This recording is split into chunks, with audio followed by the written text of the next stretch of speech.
बच्चों एक हम आपको फिर एक सम बताएंगे, वही दक्षता अभ्यास से बताएंगे चक्रीय चतुर्भुज से संबंधित, जहां पर हमें चक्रीय चतुर्भुज की भी हमें गुण लगाने हैं, गुणधर्म, और त्रिभुज के भी गुणधर्म को लगाना। तो यहाँ पर हमें किया गया है कि त्रिभुज ABC, त्रिभुज ABC, यह ABC एक समबाहु त्रिभुज है। समबाहु त्रिभुज यानी कि जिसकी सारी भुजाएं बराबर है, और जब भुजाएं बराबर है तो उसके कोण भी बराबर होंगे। और फिर कोण DE वृत्त पर दो बिंदु है। ये D और E दो बिंदु दिए गए हैं, जिसमें कोण BEC, ये देखिए BEC ये वाला कोण, और हमें कोण BDC हमें ज्ञात करना है। तो हम यहाँ पर क्या करेंगे, सबसे पहले त्रिभुज की प्रॉपर्टी लगाएंगे कि त्रिभुज के तीनों कोणों का योग 180 अंश होता है। तो त्रिभुज ABC में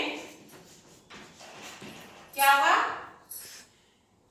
angle A is equal to angle B is equal to angle C is equal to 60 degree होगा, क्योंकि त्रिभुज के समबाहु त्रिभुज में प्रत्येक कोण का मान 60 अंश होता है।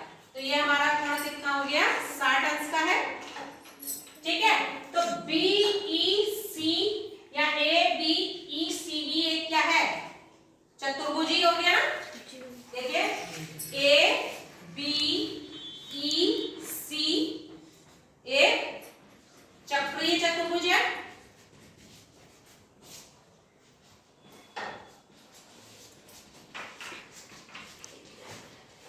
यानी कि इसके शीर्ष वृत्त पर है, AB शीर्ष वृत्त पर है, DB, EB और C। जब ये कोण, इसका सम्मुख कोण कौन सा है, कोण BEC है। कोण A का प्लस कोण BEC बराबर क्या होगा, 180 अंश होगा, क्योंकि A का सम्मुख कोण क्या है, BEC है।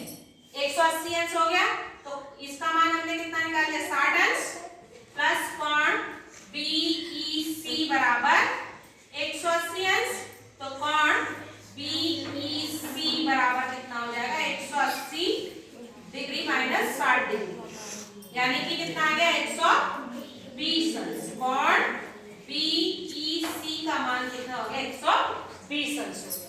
अब हमें निकालना है इसका मान B3C का। देखिए कोण, यहाँ पे देखिए कोण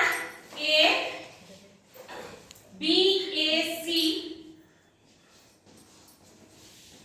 या कह सकते हैं त्रिभुज BAC या ABC और DBC, त्रिभुज BDC क्या है, एक ही आधार BC पर बने हैं, BC पर बने हैं, तो इनके कोण भी क्या होंगे, समान होंगे। यानी कि कोण A बराबर कोण D के होगा। जब कोण A 60 डिग्री का है तो D भी कितने का होगा, 60 डिग्री का होगा। ये हो जाएगा, तो इस तरह से इसका मान 60 अंश आ जाएगा। और ये हमने दो की वैल्यू निकाली थी, BEC की और BDC की, तो दोनों की हमने वैल्यू निकाली। BC की वैल्यू 120 डिग्री और कोण BDC की वैल्यू 60 डिग्री आ गई। यहाँ हम इसको भी एक चक्रीय चतुर्भुज मान के भी इसका मान निकाल सकते थे। अगर ये 120 है तो ये इसका सम्मुख कोण होगा, इन दोनों का योग भी 180 अंश होता, और ये 120 का है तो ये कितने का हो जाता, 60 अंश का हो जाता। तो इस तरह से हम प्रॉपर्टीज को लगाकर चक्रीय चतुर्भुज की और त्रिभुज की, जैसा भी हमें सवाल में दिया गया हो उसके हिसाब से हम इसका उत्तर निकाल सकते हैं।